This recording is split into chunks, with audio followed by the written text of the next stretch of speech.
అతి పరిశుద్ధ నామం నాడికి వేడుచున్నాను తండ్రి. ఆమేన్. హల్లెలూయా. దేవునికి స్తోత్రం కలుగును గాక. పోయిన వారం మనము ఒక ఏ అంశం గురించి మనం మాట్లాడుకున్నామండి? పోయిన వారం ఎన్ని మంది వచ్చారు? ఎన్ని మంది వచ్చారండి? ఏ అంశం గురించి మాట్లాడుకున్నాం? ఎవరైనా చెప్పగలరా? దేవుని యొక్క కృప, దేవుని యొక్క కృప, దేవుని చిత్తం కదా. దేవుని చిత్తము, దేవుని యొక్క కృప. మనం ఎప్పటికీ మాట్లాడేటప్పుడు ఎవరికైనా ఏమైనా అడిగినట్లయితే దేవుని చిత్తం ఉన్నట్లయితే మనం చదువుతాము.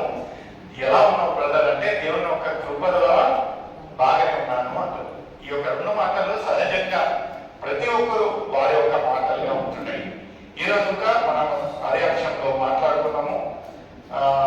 మొదటి కొరింథీ 15వ అధ్యాయము 10వ వచనం నుంచి చదివి సహకరించండి. First Corinthians 15th chapter verses 10 onwards. తీసిన వారు చదివి సహకరించండి. మొదటి కొరింథీ దేవునికి పోవాలని అయ్యున్నాను. మరొకసారి 10వ వచనం నుంచి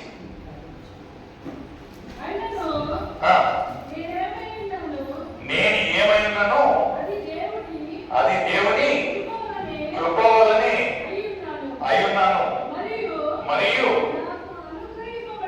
నాకు అనుగ్రహింపబడిన ఆయన కృప. హల్లెలూయా. ఎంత చక్కటి! ఇప్పుడు నేను ఏమున్నానో, ఏ పరిస్థితిలో ఉన్నానో, ఏమై ఉన్నానో అది నా యొక్క బలము కాదు, అది దేవుని యొక్క కృప మాత్రమే. ఆయన యొక్క కృప, ఆయన యొక్క ప్రేమ ఎప్పటికీ మన యొక్క జీవితాలలో నిష్ఫలం కాదు. It will never go in vain అంటా ఉంటున్నారు. మనం అనుకోవచ్చు దేవుని యొక్క సన్నిధిలో ఎన్నోసార్లు ఏమవుతాయంటే, ఎందుకు బ్రదర్, ఎందుకు మనకి ఏం లాభం ఉంటున్నది? ఆ ప్రశ్నలు పోతే ఏం లాభం ఉంటున్నది? దేవుని యొక్క సన్నిధిలో పోతే ఏం లాభం ఉంటున్నదని మానవులుగా కోరేది ఏముంటున్నదంటే లాభాలు కొడుతుంది. క్రైస్తవ బిడ్డలుగా మన నోటి నుంచి అలాంటి మాట లాభం అని అడిగినట్లయితే ఇంకా ఏమని చెప్పాలి కదా. దేవుడి యొక్క సన్నిధిలో రావడము, దేవుడిని స్తుతించడము, దేవుడి యొక్క సహవాసంలో ఉండడము మనకు లాభకరమా లేకపోతే నష్టమా అనేది ఒక చురుకైన మాట. మీకు ఏమంటున్నదండి? సహజంగా ఎవరన్నా అడిగారనుకో, నేను దాసనని అడుగుతా, దాసన ఈరోజు మీరు ప్రేసలకు వచ్చారు, మీకేం లాభము అని అడిగినట్లయితే మీ యొక్క ఆన్సర్ ఏముంటుందండి? హల్లెలూయా, హల్లెలూయా. ఎవరైతే లోకరీతిగా పాపంలో చనిపోయింటున్నారో ఆయనను తిరగలేపినట్టు ఆ ఒక సాక్ష్యము. నిజంగా మన యొక్క జీవితాలలో కొన్ని విషయాలు చూసినట్లయితే ప్రజలు వస్తూ కింద పడిపోయి చనిపోయారు. వస్తూ హఠాత్తుగా ఒక యాక్సిడెంట్ అయింది. తయారైతా ఉన్న గుడికి తయారయ్యే వాళ్ళు, గుడిలో వాక్యం చెప్పేవాళ్ళు కింద పడి మరణించిన ఎన్నో సంఘటనలు ఉంటున్నాయి. ఏదేమైనా మనం ఇక్కడ వచ్చి ఒక నూతనమైన ఒక శ్వాస తీసుకుంటూ దేవుడి యొక్క సన్నిధిలో ఉంటున్నామంటే అదే గొప్ప లాభం అండి. హల్లెలూయా. మళ్ళీ దేవుడు ఏమంటా ఉంటుందంటే, నా యొక్క కృప, నా యొక్క ప్రేమ ఏముంటున్నదో అది ఎప్పటికీ ఏం కాదంటే ఇది ఎప్పటికీ ఏముంటున్నది వాక్యంలో it doesn't go in vain అంటా ఉంటున్నారు. ఏమంటున్నారు? మరొకసారి చదవటమా? అయినను నేనేమై ఉన్నానో అది దేవునికి పోవాలని అయ్యున్నాను, మరియు నాకు అనుగ్రహింపబడిన ఆయన కృప నిష్ఫలము కానియదు. వారందరికంటే నేను ఎక్కువగా ప్రయాసపడినది నేను కాదు, నాకు తోడై ఉన్న దేవుని కృపయే. ప్రయాసపడేది మనమేముంటున్నదండి? ఏమో గొప్పగా చెప్పలే మనము. నేను అంత దూరం పోయినా, అంత వాక్యం చెప్పినా, ఎంత కష్టపడినా, ఎవరి గురించి కష్టపడతాము? ఎవరి గురించి? ఏముంటున్నది నీ గొప్పతనము? దేవుడు ఇచ్చిన ఒక మనకిచ్చిన ఒక బలం కొరకే మనం వస్తా ఉంటున్నాం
ఉన్నట్లయితే అది ఎందు గురించి అనేది మనం తెలుసుకోవాల్సి వస్తుంది.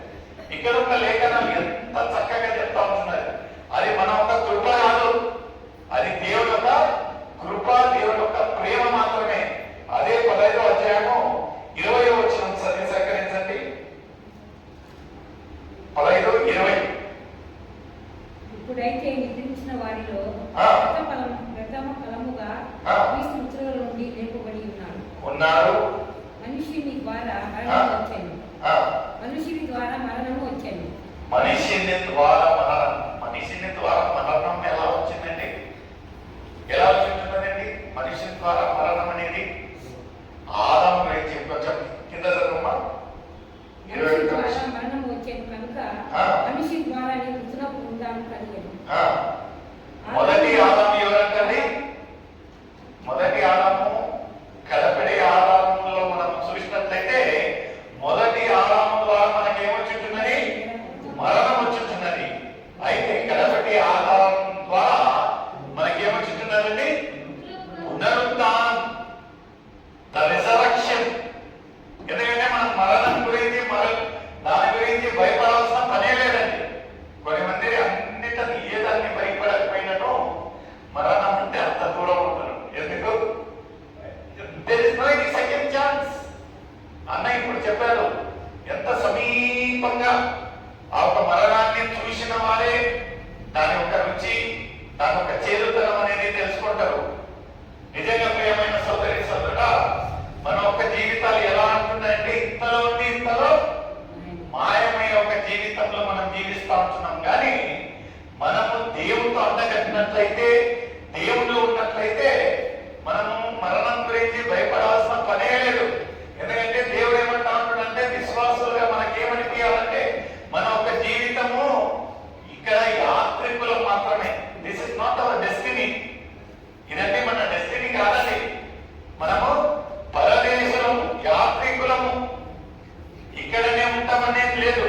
మనం చూసినట్లయితే కీర్తనలు 90వ అధ్యాయము 10వ వచనము అందరికీ తెలిసిన ఒక వచనంగా ఉంటున్నది. ఏమంటున్నదండి? కీర్తనలు 90వ అధ్యాయం 90వ కీర్తన 10వ వచనం.